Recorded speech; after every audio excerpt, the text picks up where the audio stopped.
There's a moment that still haunts me. I was sitting at my desk, fluorescent lights buzzing overhead, answering yet another email I didn't care about, copying, pasting, pretending. It wasn't a bad job, but it was slowly draining something essential out of me. And then it hit me. I hadn't learned anything new in years. Not really. Not beyond what I had to learn. I was growing older, but not growing wiser. That realization came like a punch to the chest. In that moment, I didn't want a promotion. I didn't want a raise. I wanted my brain back. That night, I didn't scroll social media. I didn't turn on Netflix. I typed one sentence into Google, how to teach yourself anything. And that sentence changed the direction of my life. What I discovered wasn't a shortcut. It wasn't a magic formula. It was this truth. Self-learning is the most underrated superpower of the 21st century. We live in a time where knowledge is literally at our fingertips. But most of us are drowning in information. Not because we lack resources, but because we've never been taught how to learn by ourselves. Let me be honest, I had no system. I didn't even know where to start. But I began with one question: what excites me enough to stay curious after a long day? The answer didn't matter as much as the action. I picked design. You could pick writing, finance, coding, photography, cooking, psychology, anything. The real lesson: start messy, stay curious, repeat daily. I told myself, you don't need to be perfect, you just need to show up. And for the first time in a long time, I felt awake. Not because I was on the right path, but because I was finally moving again. Self-learning isn't just about knowledge, it's about freedom. The freedom to grow beyond your environment, to rewrite your story, to become more than what the world expects of you. And it all begins the moment you stop waiting and start learning.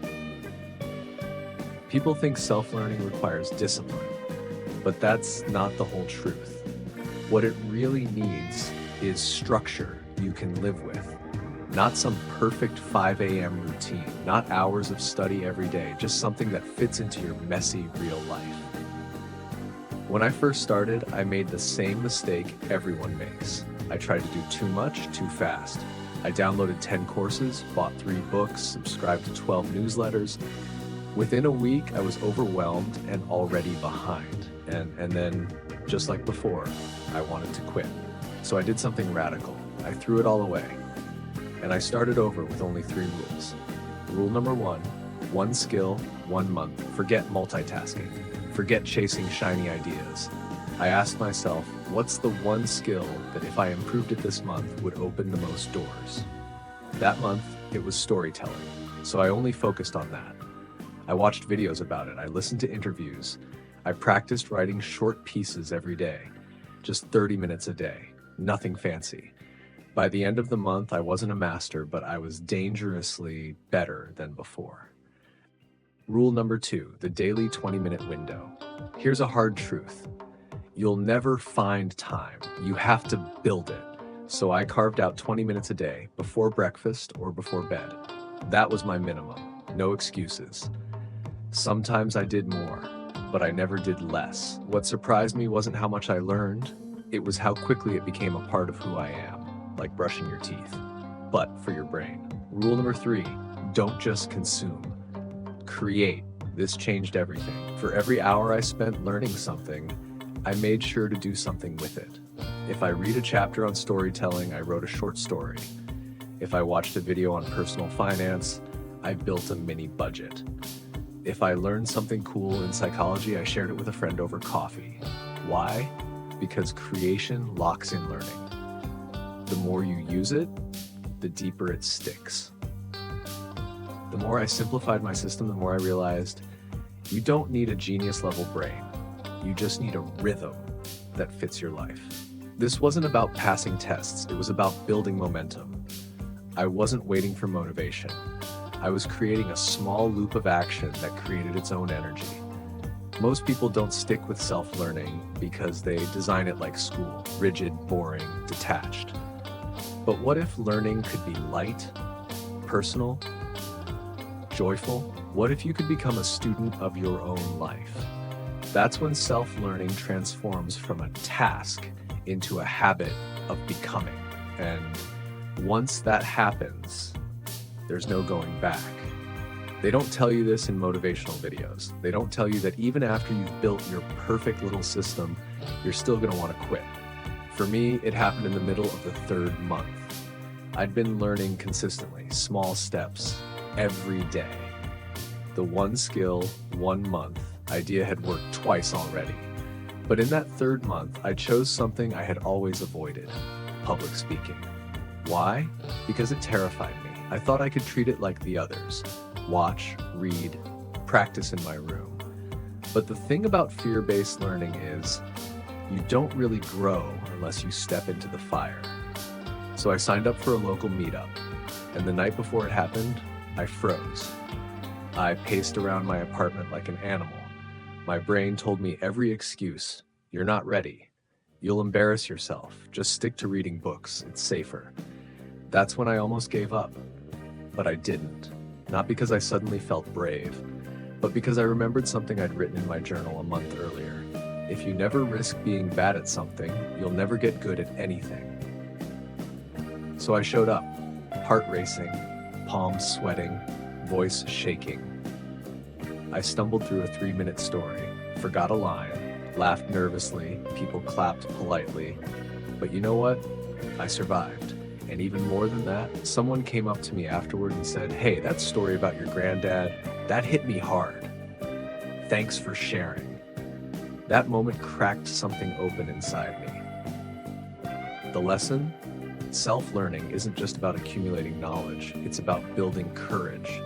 It's about doing the thing you want to run away from. It's about learning in public. Messy, imperfect, vulnerable. You can learn all you want in private. But the transformation happens in the arena. That night changed my definition of success. It wasn't about being impressive. It was about being in motion. Keep walking toward the thing that scares you, I wrote afterward. Eventually, it gets tired of chasing you. And that's when I knew this journey wasn't just about skills. It was about becoming someone I could respect. You know what the hardest part of self-learning is? It's not the beginning, that spark of motivation, that notebook filled with goals. It's not even the first few struggles. Those build character. It's what comes after that. When the excitement fades, when no one's watching, when life gets loud again. 1. I built my environment to support learning. I rearranged my desk so that my books and tools were always within reach. I removed distractions, logged out of social media, left my phone outside the room. More importantly, I made my space invite curiosity. I added a whiteboard with questions I didn't yet have answers to. I pinned quotes that reminded me why I started. I even kept a learning jar.